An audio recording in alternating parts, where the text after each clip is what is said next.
A sea of flowers? What is this place?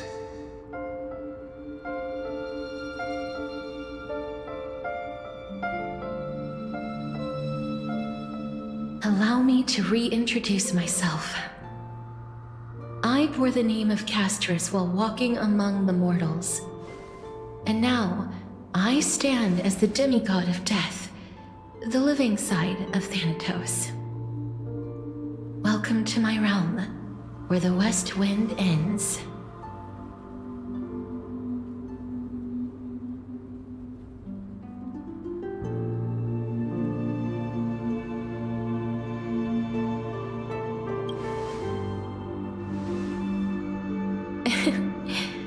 Every departed soul who has arrived here has expressed the same. Did you know? Every flower here was planted by Thanatos themselves. These flowers were originally both lifeless and immortal, but in the first rain brought by the River of Souls, they were given new life, flourishing as the bearers of countless souls.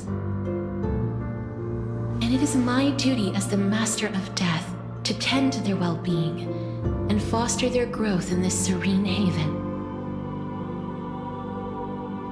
Similar to the structured cycle of life and death in the mortal world, these flowers too shall wither and fade, returning to the earth and then ascending to the sky with mist and tides.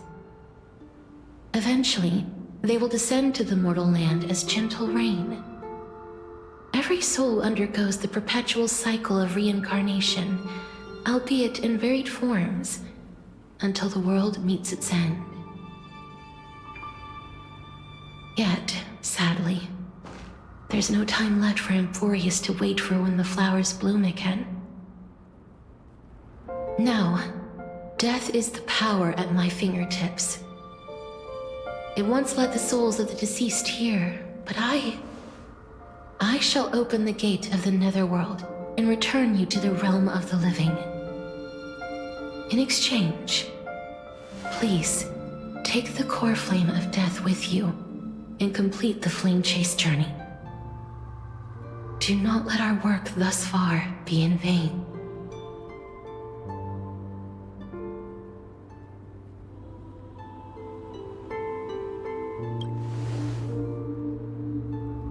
Rest assured, defying death is Thanatos' divine authority. Fortunately, your soul hasn't dissipated. This is not a resurrection, but the extradition of a dying person back to the present world.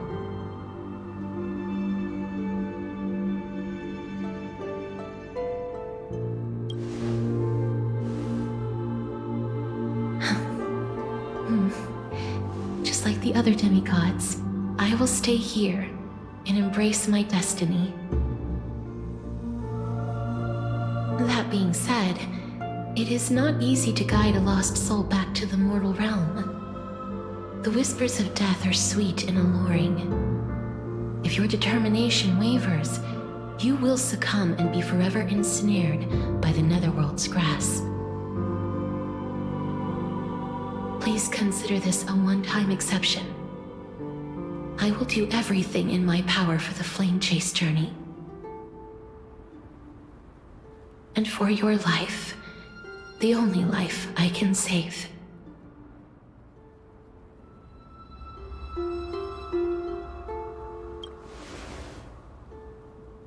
I am glad to hear that.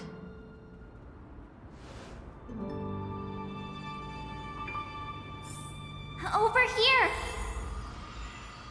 Keep moving forward and don't look back. Keep going. The Express is right here with you. I believe in you. Listen. Just keep moving.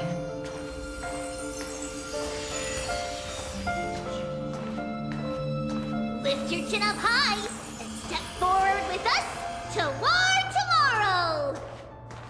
That's right. Keep your eyes on the dawn. Onward. Show me your courage. Partner, we shall become heroes together. Almost there.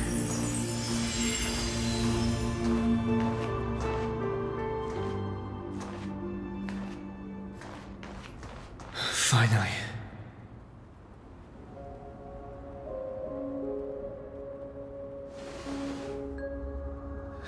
Thank you, Castorice. Since I've already made it to the end, maybe I can have one last glance at that sea of flowers.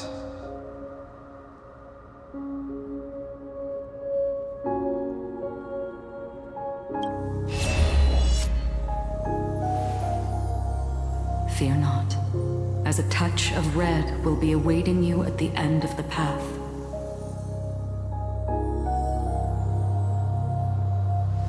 It'll guide you and illuminate the way out.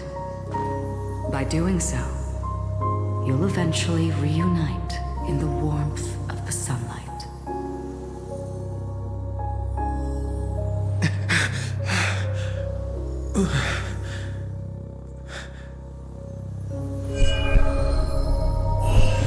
What's this? What in the world are these shadows and voices?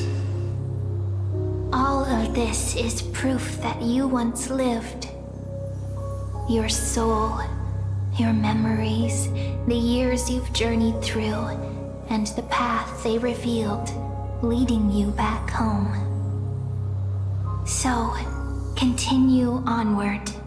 Do not stop moving forward, and do not let her sacrifice and the support of all who have stood by you be in vain. Over here, friend! Take my hand. Let's go home.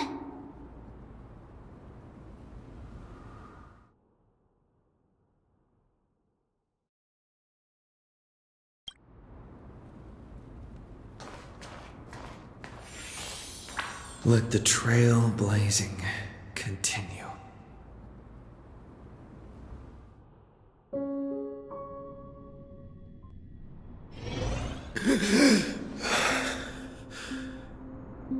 I'm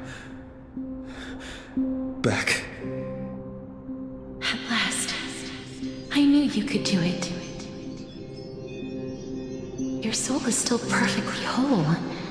As if some kind of force is trying its best to keep it together. Is it Orynyx's final blessing? Or is it a miracle of your own? It's truly incredible. Such a strange surge of familiarity. So hard to describe. Perhaps it is fate, once again fulfilling its own design. Or perhaps it is the laws from beyond the sky, so familiar to you, that intertwined our fates long ago.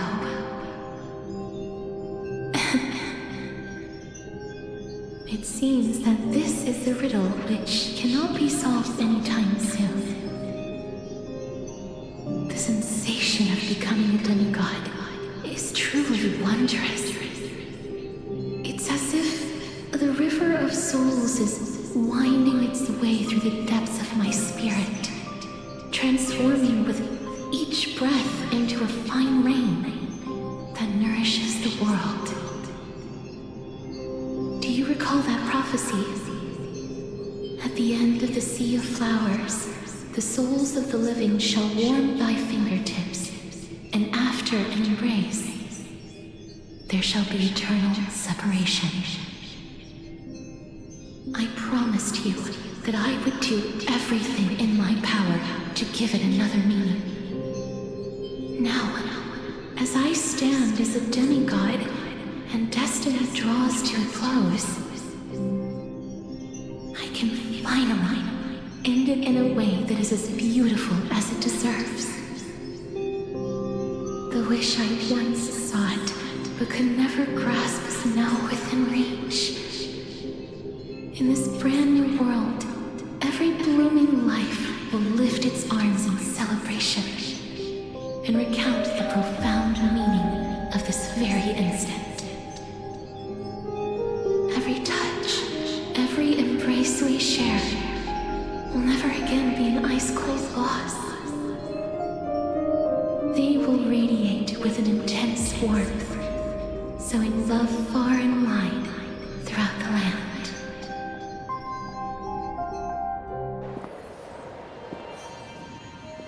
The other shore is very cold.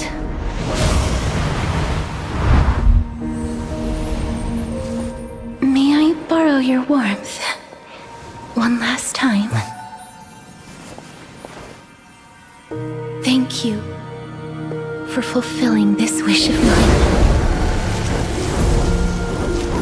The place I'll be going to is what humans call the Land of Sorrows. But with this heartbeat and the residual heat of this embrace, I shall turn the Netherrealm into a gentle place of rest.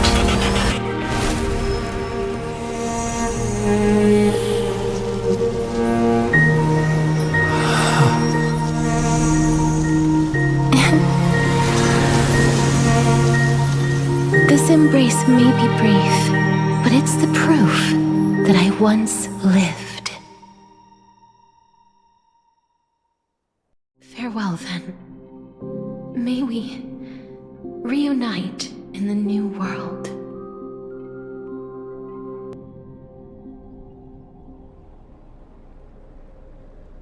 That grand and absurd performance was what you've been seeking your whole life? I gave up everything in search of truth, and it culminated in this very moment. You, on the other hand, performed as I expected. You did not hesitate when you saw the chance to attain power. It's as if you crave power, like a fly craves rot. Those are your words, not mine. But what you said at the end, did you already know what I had planned for Phainon? I may have lost an eye, but my vision is clearer than anyone else. You've nearly exhausted your humanity. You're no different from my current state as a walking corpse. That's true. I've long since burned to ash over the past 1,000 years. Only he is capable of unleashing a raging fire that rivals our final great enemy, Aglea. So, this is our last chance. How about we let go of the bad blood between us? May I resonate with your core flame, Aglea? Please do. That's impossible. To persist with your soul thinned to such an extent. You're insane. Just as you fight to lug your corpse onward to complete your unfinished goals, I have my own reasons for doing this. Until Phainon grows into his position as the prophesied leader, I must continue to lead everyone on the flame chase journey. I must keep inching forward, even if only as an empty shell. I've long predicted this was the case, but I didn't think you'd already lost so much. How ironic. We would have avoided so many misunderstandings if you and I had just spoken this candidly before. But casting aside our ideological differences, there is one thing you and I agree on. Phainon. Yes. He was born to be a hero. He understands the hearts of the people, and I can confidently say he is a far better leader than you. Only he is capable of fulfilling your mission. Sadly, he is a man cursed by Nestia. But by my estimates, his horribly elaborate sense of style should not impede Era Nova. Congratulations are in order. We found common ground at the very end of our destined paths. When you put it that way, it makes me want to take back what I said. Aglea, we're back. Come welcome our great hero reborn from the ashes. I hope he didn't hear your earlier assessment. It wouldn't be the first time I criticized him. A man should be aware of his own shortcomings.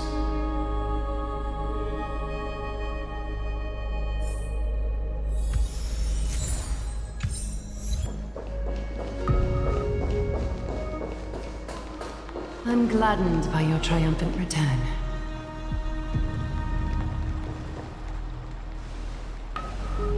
But I don't see Castorice among your number. It looks like she not only helped me prove my theory, but helped you fulfill your mission as well.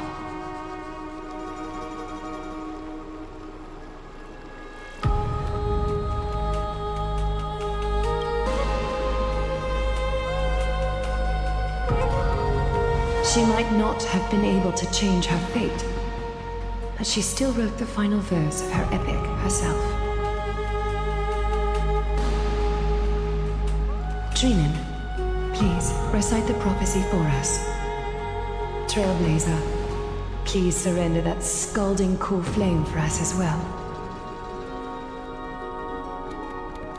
You are the only life she ever saved by her own hand in her 1,000 years on this earth. I believe no one is more qualified for this noble task.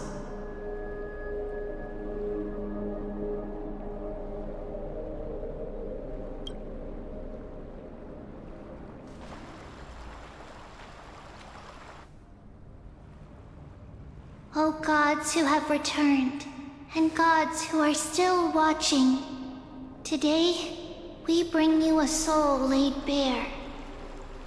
The Hand of Shadow, Thanatos, remembered their name from the past. From daylight they came, and to their fragrant dwelling they return, to walk now among your ranks.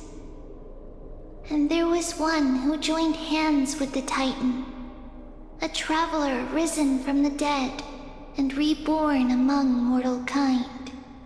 He is the everlasting night, and shall now proclaim in his good name, O Majesty of the 12 Titans, pillars of the world, we seek your divinity to mend the rifts of the world.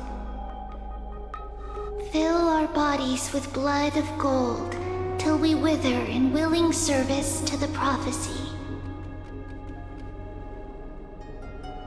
Step forward, Trailblazer from beyond the sky, and together with us, surrender the core flame and carve their star into the sky.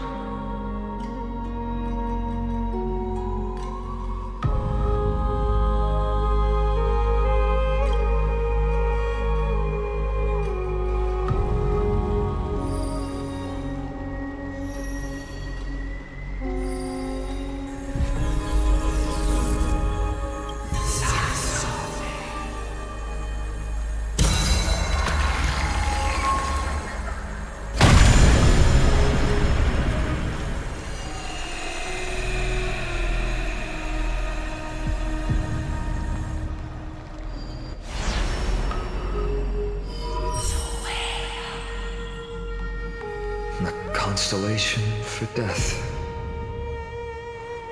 For life and death, to be more precise.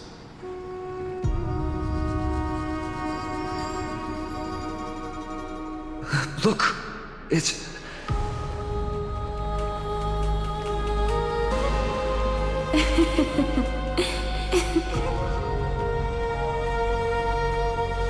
Is that Castorice? No, it's only a divine echo. I think she's here for the trial.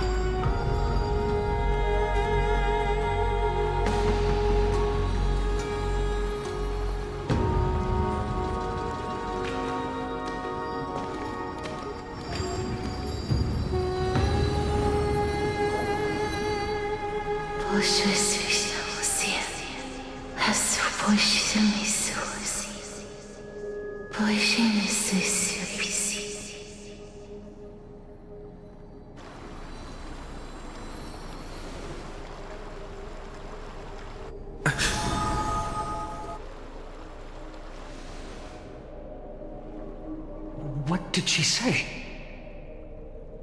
That's the language of the Titans. Castorice... No. The Titan. They said... I have illuminated the cold shadow of death. Onwards. For your path to the future is bright and its flame eternal.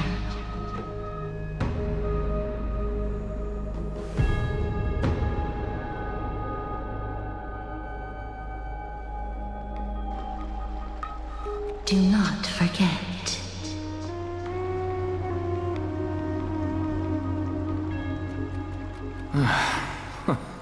She made quite a scene. I suppose it's my turn now. I won't stop you. Professor, you... What's with that look? You were present. So, let's get this execution over with. We wouldn't want to bring shame to Akima's divine laws or keep me from creating a new world. Never change, do you, Professor? I don't understand. If your theory is correct, you'll lose all memories of your past life once you become a Titan. So what's the point of becoming a god? Of course there's a point. Even if I forget who I am, I'll still have my brilliant mind. It goes without saying, I'll find a way to retrieve memories of my past life. Besides, I still have you, don't I? I still don't really understand what you said during the assembly. Even if it were true, things reforged from memory could never be the same as the original anyway. Then allow me to tell you right now that you're wrong. What exactly are we? My answer is that the Chrysos heirs are the future Titans and vice versa. Of course, this answer only applies to us. So, what are we when it comes to regular mortals? The very essence of the world, our souls, are tiny invisible seeds that hold records of each person's memories of the world. And we are the buds that sprout from these seeds to grow into great trees. Is that what new sporism means? Correct. Once our physical bodies are born, we become new extensions of the world. From there, we plant our seeds into someone's memories, and then scatter them into the hearts of countless people in the future. Just as seeds are affected by their environment, so too will our appearances differ across memories. But the partial memories we carry will always be the same, because that is just how the world is. To destroy our very existence, one must destroy the world itself. But we have someone who will still live on with his perfect memory. That person is you, child of Kefali. This is what it means to be the world-bearing Titan. So, carry everything of this world and live on. Don't disappoint those most precious to you. Don't disappoint Lady Goldweaver. And especially, don't bring dishonor to my theory. Anaxa, I swear to you, I'll lead everyone to our reunion in the New World. Good. That is all I have to say. Farewell, everyone. May we meet again in the next life. Farewell, great performer. May Circes safeguard your thoughts.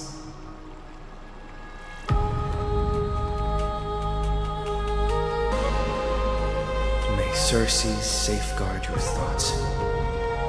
Are you satisfied, Honorable Titan? Very. I hereby swear I have borne witness.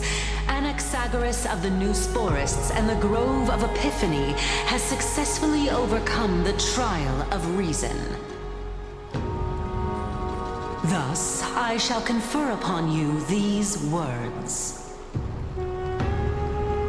You shall transcend the peaks of purity and return to corruption and hardship. Oh, so that's a god's prophecy. It sounds like you just rephrased my past, present, and future. Oh, Circes. Is that all you've got? Well, you've already transcended the peaks of purity, and you were never the type to give me any leeway. That is true. But I do still have one question. I knew it. What is it? Maybe we're thinking of the same thing. As you've so boldly stated, we and the world itself live on through the memories of others. If that is the case, whose memories did the very first new spore sprout from? How should I know?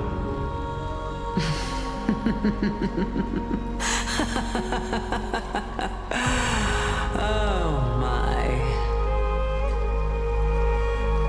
But, since we are both equally curious, we should allow the children of humanity who come after us to investigate in our stead.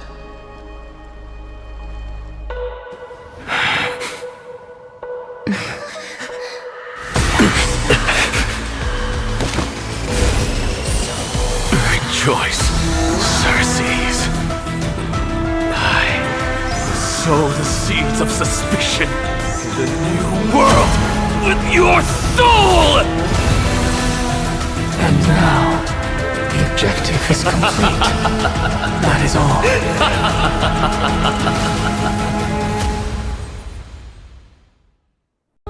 Thankfully, she's still alive. Was March 7th also in this condition when she was first rescued by the Express? Her condition was very similar. It's just that at that time, the Express did not have a memo keeper who could diagnose her condition. But she still woke up naturally. Looking on the bright side, that might happen this time as well. When March awakened from the ice, her memories were completely wiped clean. I want to prepare for the worst and prevent something like that from happening again. Can you share with us your hypothesis? I do not have conclusive evidence, but judging by her current condition, perhaps March 7th's memories have been hijacked. Hijacked? Think about it, Miss Himeko. What will happen when someone loses their ability to remember? I'm not a biologist, but I hear that there's a species of fish on Von Wach that has the memory span of less than a second. It forgets anything that occurs in the very next instant. Perhaps something similar will happen? Unfortunately, short-term memory is an entirely different concept from the inability to remember. Perhaps it is difficult for you to imagine, but an individual who has lost their ability to remember turns into nothingness. Nothingness? The belief of the Garden is that everything in this universe can be interpreted through memories. This is the driving force behind the continuance of this path. The past is made up of memoria, while the future is a possibility that will eventually be converted to memoria. But the present, it doesn't really exist, and it's only an abstract expression. Therefore, when a person is affected by the path and loses their ability to remember, their physical form will also be affected. These ice crystals are a manifestation of that. Miss Black Swan, there is one thing that I haven't looked into deeply until now. You've guided us to Amphoreus, but refused to tell us your true intentions. Collecting memories is simply not a convincing answer. Is Miss Himeko suspicious of me? I mean no offense. I am merely speculating. But I'd appreciate your honesty, if possible. In other words, now is the time for me to prove my innocence. That's not a problem, of course. The true reason behind my intentions is that Amphoreus holds special significance. For some memo keepers of the Garden with extremist views, it is a perfect example. Perfect example? A world that can only be seen through the Garden's mirror means that memo keepers have the right to keep the world in their private collection. If those Pathstriders of Remembrance were to uncover the secrets of Amphoreus first, they might unleash their wild ambitions and remodel more worlds into a similar form. So the reason you did everything you could to convince the Express to come to this star zone is just to uncover the secrets and foil the plans of these people? I chose to remain quiet before, because I did not want to involve you in the Garden's internal conflicts. Remodeling a world is no easy feat. These extremists likely aren't just simple Pathstriders. Do they wield the powers of emanators? You can be even bolder with your guesses. The people that I'm talking about, they aren't just individuals. They are an organization that has already attached itself to the pinky finger of Fu Li. So what you're saying, could they be the ones who hijacked March 7th's memories? I cannot be certain, but at the very least, they are capable of doing so. I am deeply sorry about what has happened to March 7th, but the deal that I propose still remains a fair one. Amphoreus is still an excellent destination, and investigating further might allow us to uncover the truth behind the accident. Miss Himeko, the wisest choice right now is for us to continue cooperating. What's wrong?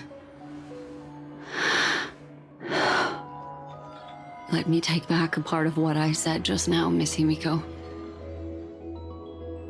Although we indeed struck a deal, it seems like I have involved you in some unforeseen danger. Please accept my deepest apologies. Has something changed? It's Fu Li. Their gaze has just swept across Amphoreus.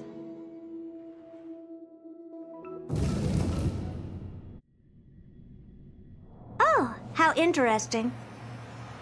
I never expected a mere memo snatcher to be actually hiding so much inside her head.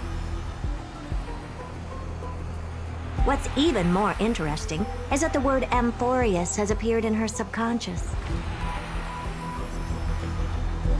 This lady seems to be having fun. Is she usually like this? It's hard to explain. What are you two whispering about? Has it not occurred to you that I can hear everything clearly?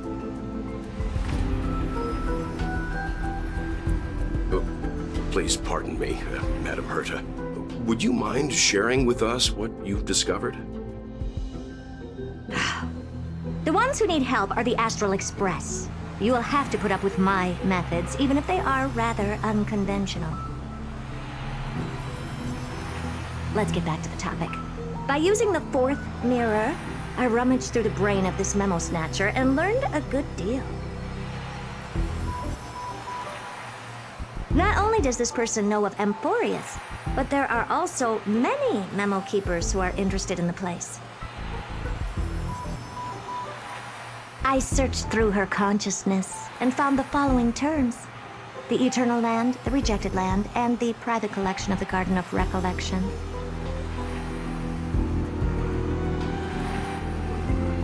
It seems like Miss Black Swan is indeed hiding some things from us. Since I'm not able to find any useful clues from the outside, why don't I personally visit this mysterious Amphoreus? You're planning to head to Amphoreus yourself? Yes, but not in the flesh like you all foolishly did. See these Herta mirrors? With them, I can project my data spirit entity to any corner of the cosmos through spatial warps, without even needing to leave my room. But of course, these corners of the cosmos must be within the coverage zone of inter-astral peace communications. After all, this is collaborative technology.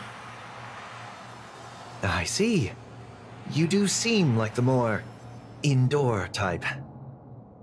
Although that star zone is not within the network of the IPC, the Express itself can serve as a signal station. Come, give me the astral chart coordinates. Then, sit back and enjoy the show.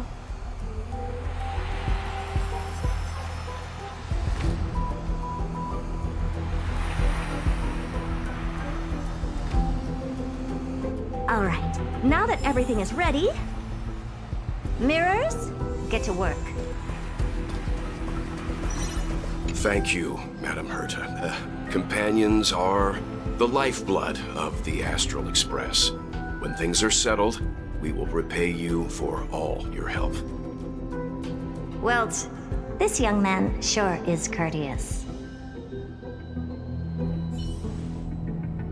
Madam, watching you work has been an enlightening experience for me. It's hard to imagine that an outstanding scholar like you could maintain such a relaxed manner most of the time. Your calm and collected nature is truly a trait that I should learn. This brat. Why does everything that comes out of his mouth sound so snarky?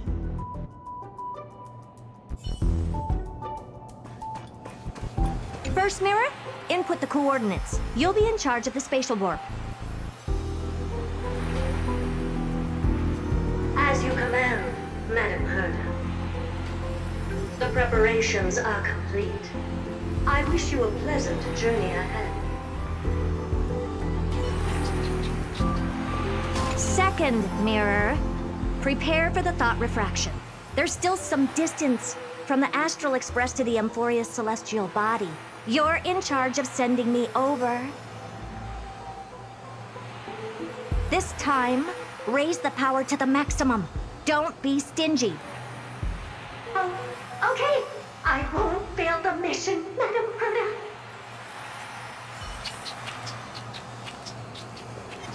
Third mirror, you're in charge of generating the data spirit entity.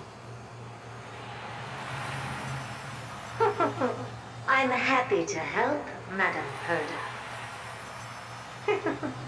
What kind of appearance are you planning to use this time? Good question. Let me think. Forget it. Just use my own appearance. There's no one there that'll recognize me anyway.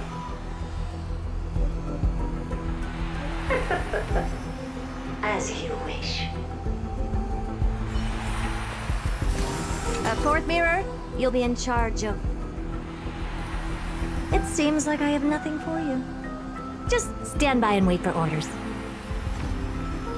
Ah, standing by again. That's so polite. Next time, can you count down from 4 and stand?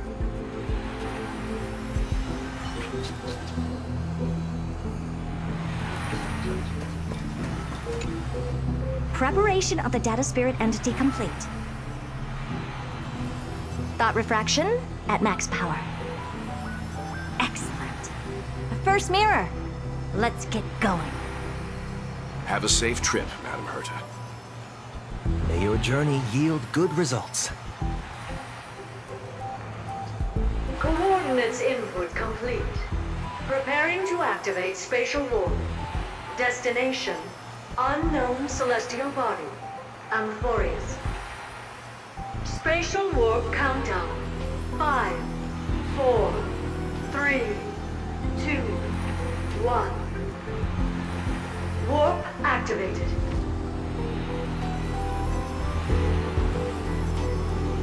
Oh! So that's Amphoreus? Its appearance is, well, sure is unique. Second mirror. Prepare for thought refraction. It's time to send me in. All right. Please read the safety protocols carefully. Can't you hurry up? Yes, ma'am. I didn't expect it to be so turbulent. I should have asked the second mirror to use slightly less power. What a magnificent sight! Is this the entrance to Amphoreus? Let's see. Perhaps I'll be able to find a way in. What's this? A statue? It's ugly. I don't like it.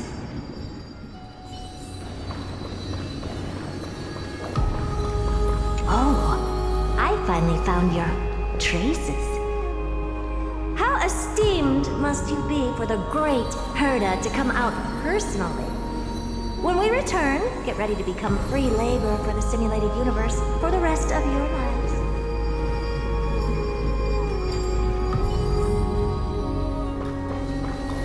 What's this? How creepy. Oh, it moves? Who are you trying to scare? It's either a projection or a fake. There doesn't seem to be much to take note of. Now then, how am I going to get into Amphoreus? My deepest apologies, esteemed lady. I'm afraid that you cannot proceed further. Who's there? Your visit, although not part of my calculations, is a pleasant surprise. It's a pity that the preparations are not yet in place to receive you with the hospitality that someone of your status deserves. Are you not going to answer my question? Who are you? I have many identities, and I'm going to have even more in the future. But if you just need a form of address, you can use my common alias. Lycurgus. Lygus. All right, Lygus. But you can't possibly think that I'm just asking for a name, can you? Regrettably, I do not have the authority to share more information. However, standards are always flexible. While not violating the ultimate protocol, I'm able to disclose this piece of information. As you thought, this is the entrance to Amphoreus. Now, please, kindly turn back. Amphoreus is not a world that you should be involved with, regardless of what kind of magnificent achievements you have accomplished. This place will not open its doors so easily. You seem to understand me very well. Then you should know that I have no reason to listen to you. Your reaction is completely within my calculations. Despite my long years as a watcher, it seems like my assessment of human nature still remains accurate. From you, I'm able to sense a beautiful desire for knowledge. But my answer remains unchanged. Madam, it is with the utmost goodwill that I suggest you return to where you came from. Let's assume for a second that I'm not so well-mannered, and that I insist on uncovering the secrets hidden behind you, Mr. Lygus. How do you plan to dispel this notion of mine?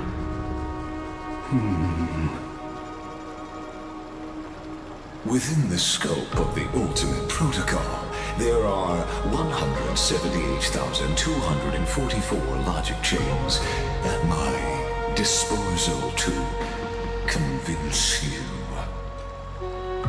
After filtering through them, I have determined that I only require 3 to attain the results that I desire.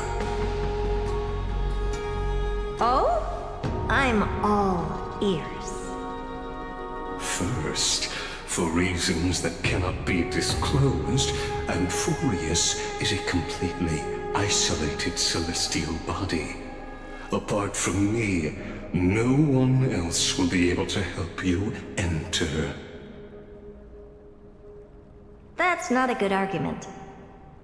Second, if your plan is, as you've alluded to previously, to force me into cooperating by showing hostility, do know that, just like you, I have basked in the gaze of the erudition. I stake my honor and assure you that, in the worst-case scenario, our mutual destruction will be inevitable. Oh? No wonder I couldn't find a back door. When I did a scan of our surroundings, the safety protocols on you are comparable to Screwy's. How interesting. I assume that you still wish to hear the third logic chain? Of course. Why wouldn't I?